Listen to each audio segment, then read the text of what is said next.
I think it's almost goes without saying that, Palestine and Trump are two probably the most important global issues that we're going to face over the next year, both in terms of the sheer horror they're generating themselves, but also in terms of the way in which they are increasing the further global turmoil.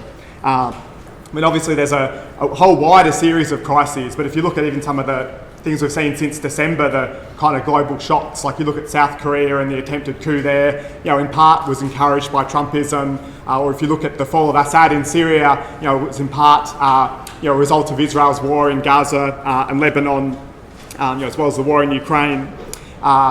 Even if you look since September, you look at the way the wider crisis has led to, for instance, the fall of the governments in the two most important European countries, in France and Germany, and we've just seen a sort of climate disaster in LA as well. So I think we can expect, more of that kind of turmoil. And I think what this throws up for us is, a challenge, because there are kind of competing explanations about why this turmoil is happening and what can actually be done to change it. And I think it means that we have to fight for a clear Marxist understanding of the world, and the ideas that are necessary to strengthen the resistance and the movements.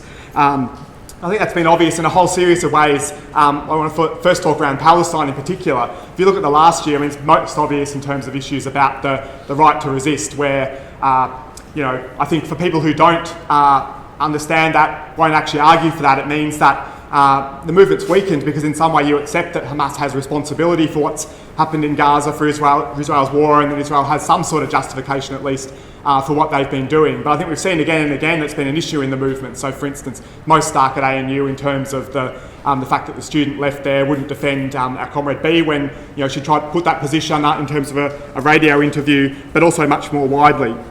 I also think around Palestine, there's been a big issue in terms of the way people understand what's actually driving the genocide.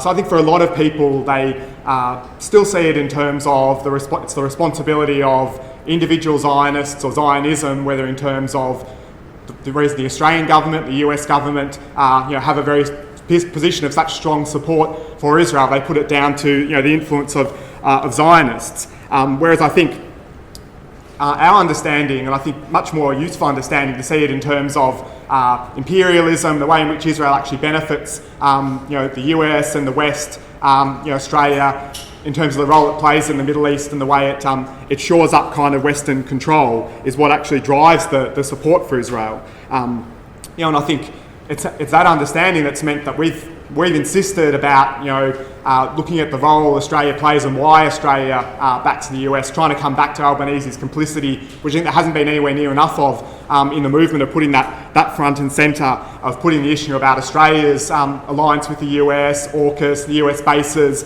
into the arguments about Palestine and what the movement is kind of arguing for.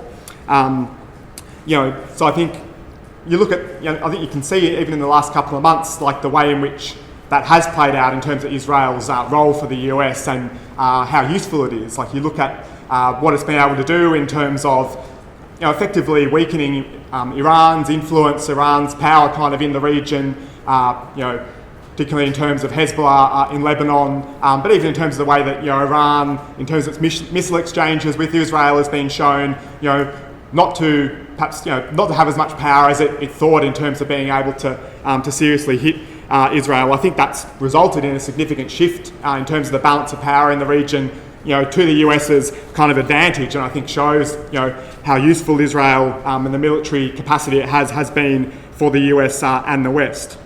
And I think obviously it's clear in terms of, you look at Palestine, you look at Gaza, that even if the ceasefire holds beyond the initial phase of 6 weeks, from early March, and Israel doesn't actually go back to restarting the war, which is clearly every possibility that it will, none of the issues about Gaza are resolved. It's now virtually impossible to live in Gaza, so there's a huge issue about what's going to happen there in the future. Israel continues to want to wage war in the West Bank, and we still don't know what Trump is going to mean for the whole picture as well. So I wanted to go on to talk quite a bit about Trump, because I think Trump's return poses another challenge in terms of understanding why he's actually back in power, and what he's actually going to mean. So I think there's been various views around. I think actually this time around Trump, there's been far too much acceptance, I think, of Trump's return to power. There's not as much shock as there was, and outrage as there was, I think, the first time Trump won the presidency. But I think it'd be a big mistake to kind of underestimate Trump in the way that some people around the Palestine movement do, thinking that somehow, because he's delivered the ceasefire, he's less ideological, he wants to be a negotiator, sees himself as a peacemaker, and could actually be a little bit better. I think we've already seen, quite starkly, the kind of reactionary far-right pro-capitalist agenda that Trump wants to roll out. The sort of shock and awe we've seen in the first couple of weeks in terms of all the executive orders about migrant deportations, locking up migrants in Guantanamo, his anti-woke kind of politics, attacks on trans people, women, anti-racism programs, the way he wants to get rid of all the kind of climate policy the US has. And I think importantly in terms of the impact, the way Trump is feeding, the far right globally and racist politics globally. We can see that very obviously in his first buddy Elon Musk's little effort to, encourage the AfD in Germany, backing Tommy Robinson in the UK, and so on quite explicitly. But I think more generally, Trump's re-election has produced a political shift where, sections of the US ruling class, have really bowed down and kissed the ring, made their peace with Trump. Which was sort of symbolised, I think, by the row of tech billionaires in the front row at Trump's inauguration.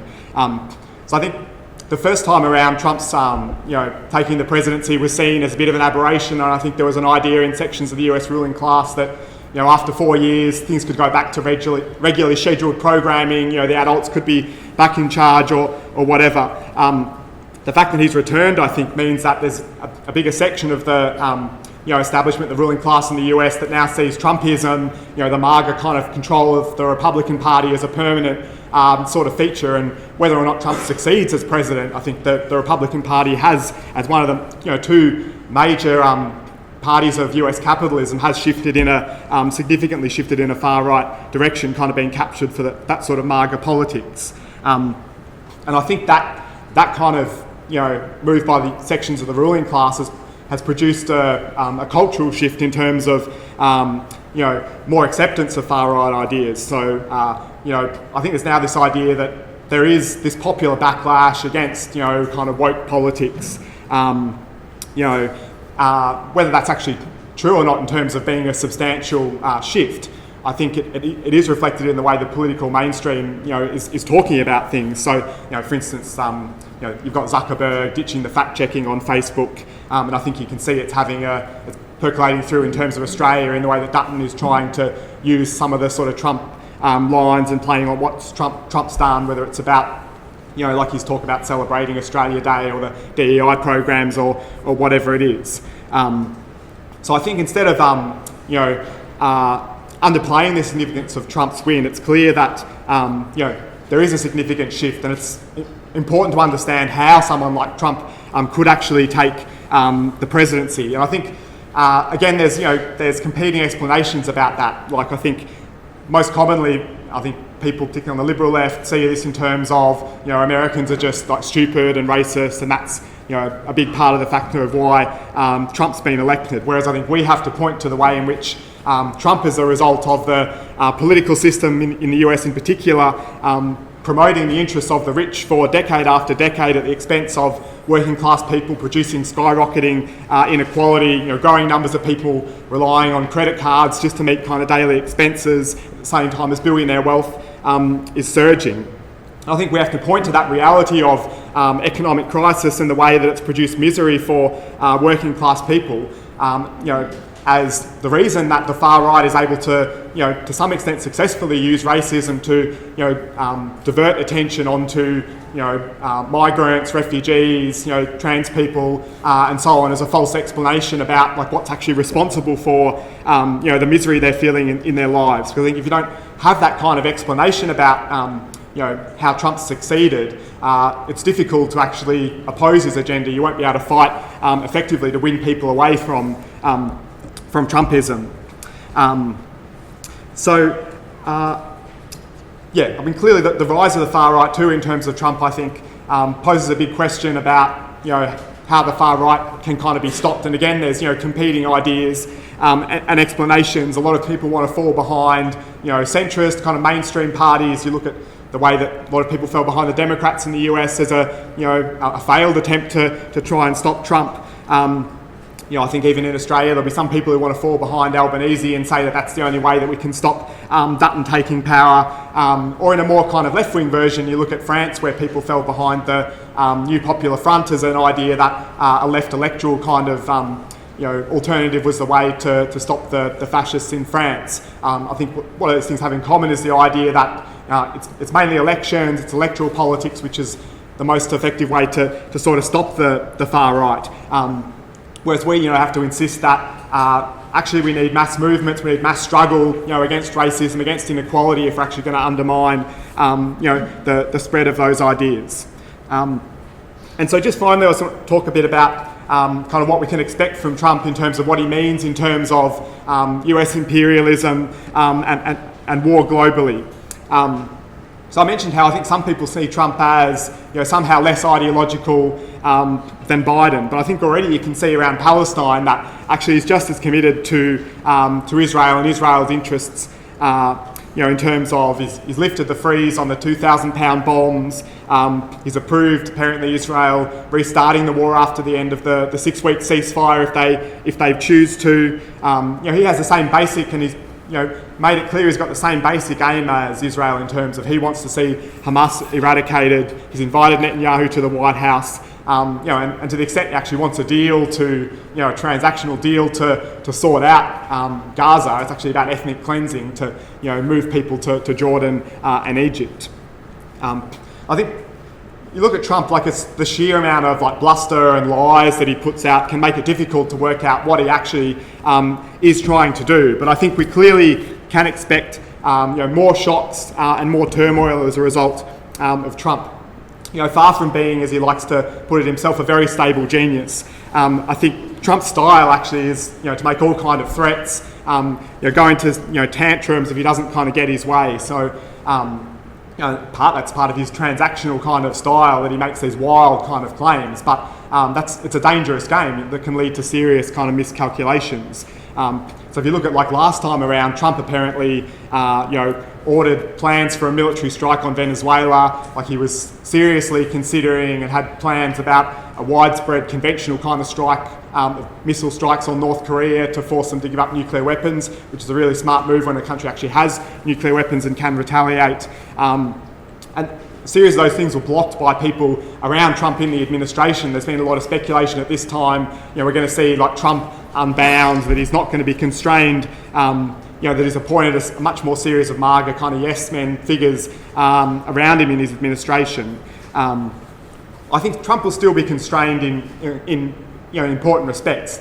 He's still going to be restrained by having to deal with the Pentagon, and the institutions of US power, the courts and so on, even by virtue of the fact that he views the stock market as a barometer of his success. He wants to actually deliver for the billionaires, for US capitalism. He wants the stocks to soar and the economy to keep growing. That's a serious constraint in terms of having to serve the interests of and wanting to serve the interests of US capitalism.